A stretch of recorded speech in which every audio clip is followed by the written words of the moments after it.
민수기 5장. 여호와께서 모세에게 말씀하셨습니다. 이스라엘 백성들에게 명령해서 나병 환자나 유출병이 있는 사람이나 시체로 인해 부정하게 된 사람을 모두 진 밖으로 내보내게 하여라. 남자든 여자든 가리지 말고 내보내라. 그들을 진 밖으로 내보내라. 그래서 내가 그들과 함께한 진을 더럽히지 않게 하여라. 이스라엘 백성들은 그렇게 했습니다. 그들이 그런 사람들을 진 밖으로 내보냈습니다.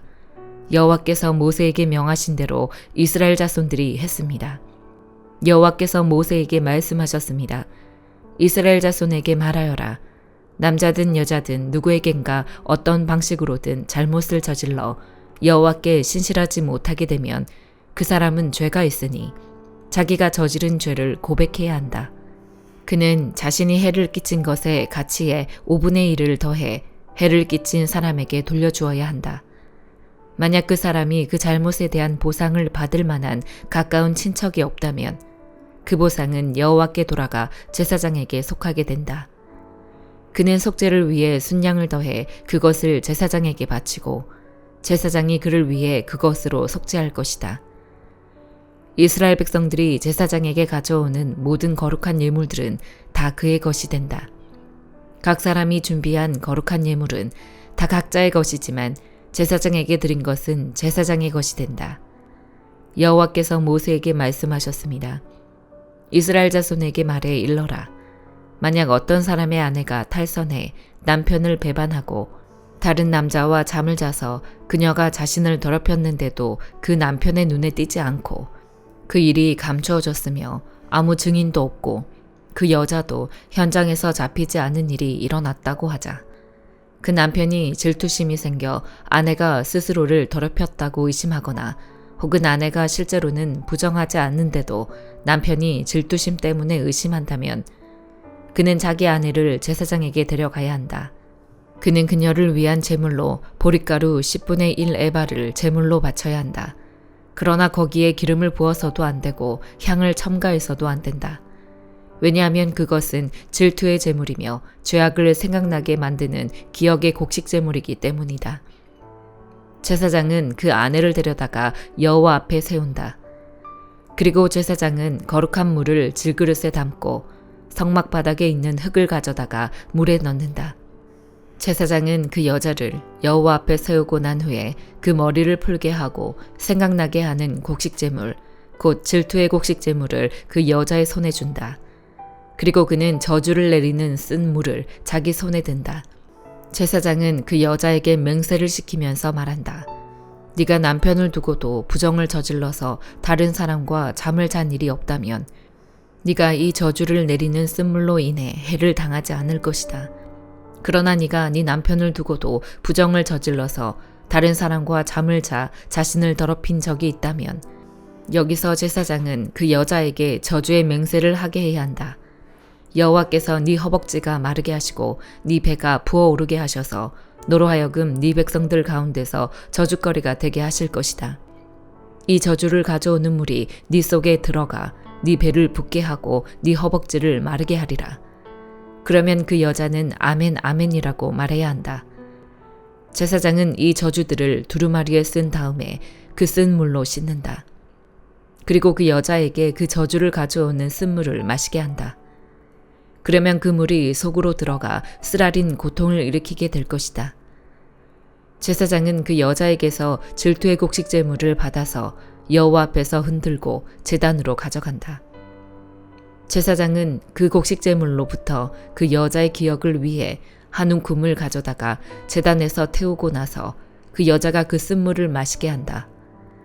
그가 그 여자에게 마시게 했을 때 만약 그 여자가 자기 남편을 배반하고 자신을 더럽혔다면 그 저주를 가져오는 물이 속에서 쓰라린 고통을 일으킬 것이며 배가 붓고 허벅지가 마르게 될 것이며 그 여자는 자기 백성들 가운데서 저주거리가 될 것이다. 그러나 만약 그 여자가 스스로를 더럽힌 적이 없고 정결하면 아무런 해를 입지 않을 것이며 아이를 가질 수 있게 될 것이다. 이것은 질투에 대한 법으로서 여자가 탈선해 남편을 배반하고 자신을 더럽혔을 경우에 적용된다. 혹은 남자가 질투심이 일어 자기 아내를 의심할 때에 적용된다. 제사장은 그 여자를 여호와 앞에 세우고 이 법을 모두 시행해야 한다. 그 남편은 죄로부터 깨끗하게 될 것이지만 그 아내는 자신의 죄값을 치러야 하기 때문이다. 시편 39편.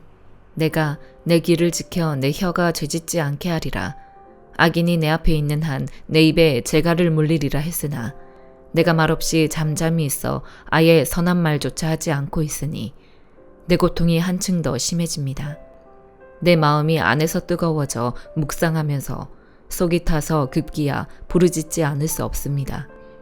오 여호와여, 내 마지막을 보여주소서. 내가 얼마나 더 살지 보여주소서. 내 인생이 얼마나 덧없는지 알려주소서. 주께서 내 삶을 한 뼘만큼 짧게 하셨고 내 일생이 주가 보시기에 아무것도 아니니 제 아무리 높은 자리에 있어도 사람이란 헛들 뿐입니다. 셀라. 사람이란 저마다 이리저리 다니지만 그림자에 불과하고 별것도 아닌 일에 법석을 떨며 누가 갖게 될지 모르는 재물을 차곡차곡 쌓아둡니다.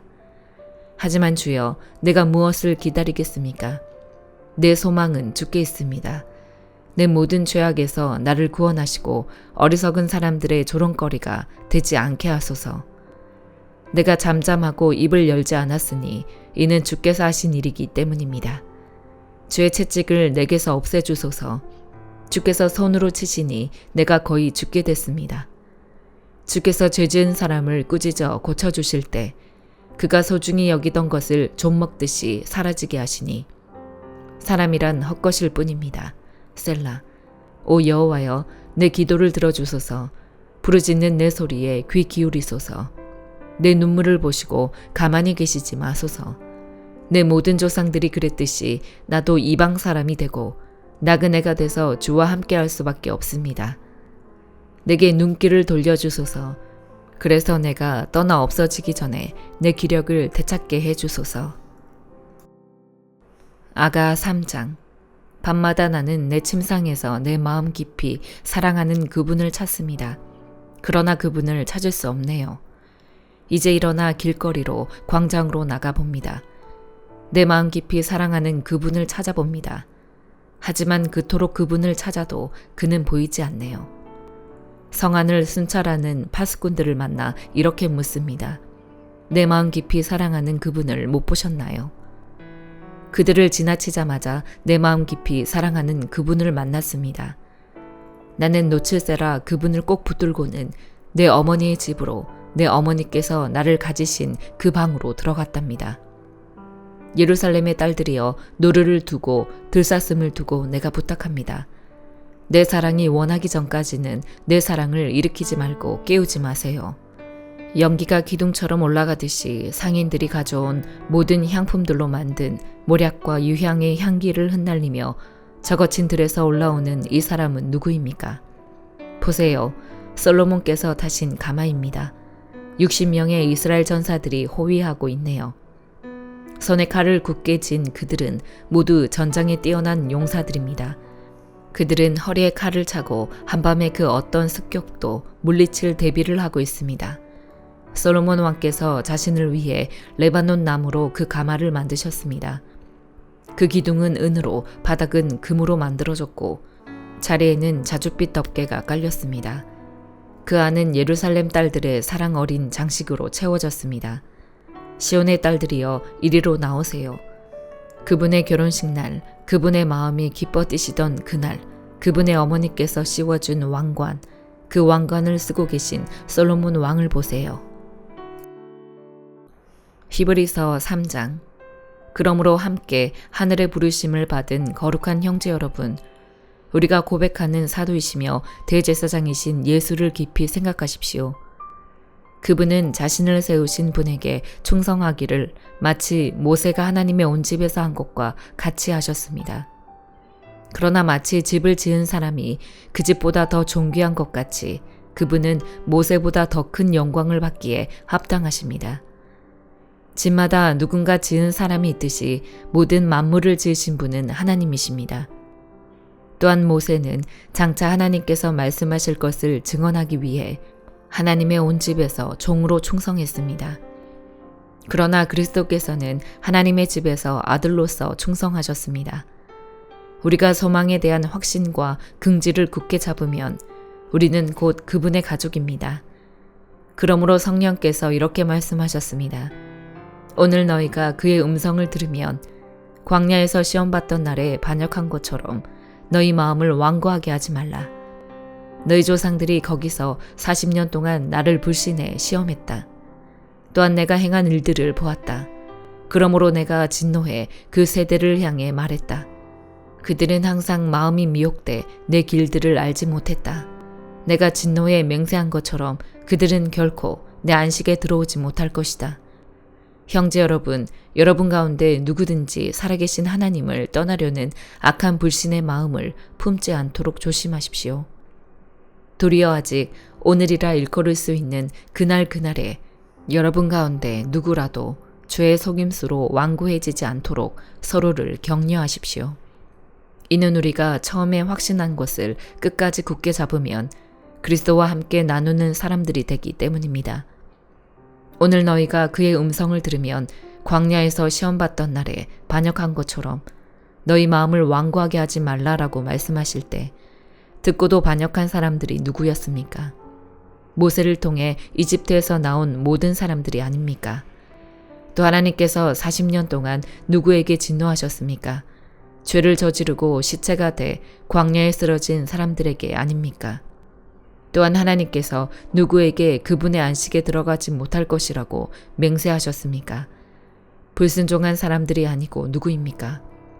이로써 우리는 그들이 불신앙 때문에 들어갈 수 없었던 것을 봅니다. 아멘.